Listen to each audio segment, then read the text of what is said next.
police approached his house and he shot himself. When news breaks, but didn't know at the time that his son was involved. tune to us. The section of US 129, the Dragon. This is your station for breaking news. All the votes have been counted. WOKI-FM, Oliver Springs. The news and talk of East Tennessee. The news starts now.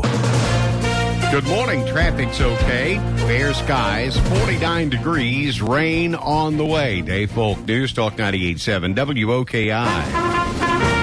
A ceremony today in Baghdad marking the formal end of America's war in Iraq. During the ceremony, the U.S. Forces Iraq flag was lowered, symbolizing the end of the nearly 9-year war. Lieutenant Sean Fox talks about what's left on his bunk inside the compound that used to be Saddam Hussein's palace. Pretty much just got my A-bag, just a bunch of clothes, and I guess the most important thing is my laptop over here. Something to keep me sane while just waiting around to go home. People talk of freak accidents, but DJ Corcoran with the Knoxville Fire Department says this one truly qualifies. A tree fell just as a car passed under it on Colonial Drive in South Knoxville near Mayflower, and the driver was instantly killed. Corcoran says a second, either way, would have made a difference. Or even a fraction of a second, it would have, maybe caught the hood or the trunk. But, it just, the timing was unbelievable. Killed 30-year-old Tiffany Nicole Rayleigh. Investigators did not reveal the cause of her death, but they did confirm that 25-year-old Brittany Sherwood Eldridge was murdered. The woman, 8.5 months pregnant, found dead in her apartment off Western Avenue Tuesday. Billie Joe Spears.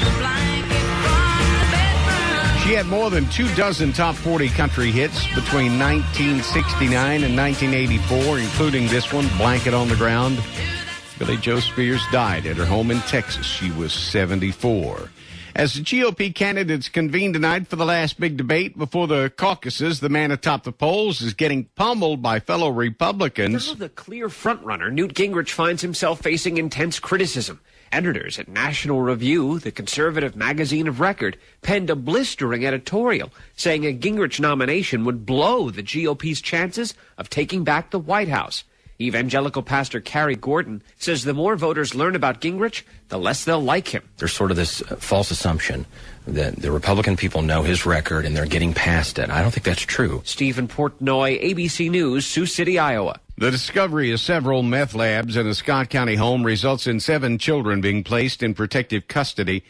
WBIR says officers were sent to the home after a school resource officer noticed one of the children was sick. Investigators say 3 of the kids in the home were living there with a relative because their mother was in jail for cooking meth.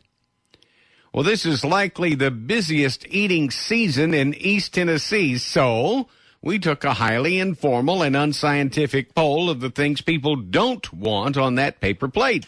The much maligned fruitcake tops the list of least loved foods at Christmas time, but there's a close runner-up, green bean casserole. It seems this is more of a matter of cooking technique, with word from Facebook friends that some folks just don't know how to make it. Runners-up this year, green pea salad, fruit salad that has mayo, and this dish described by one person as a clear gelatin ring mold with asparagus, celery, and radishes. Yum. I'm Channing Smith. Wow. I'm Dave Folk. Haller and Hilton Hill is next. News Talk 98.7 WOKI.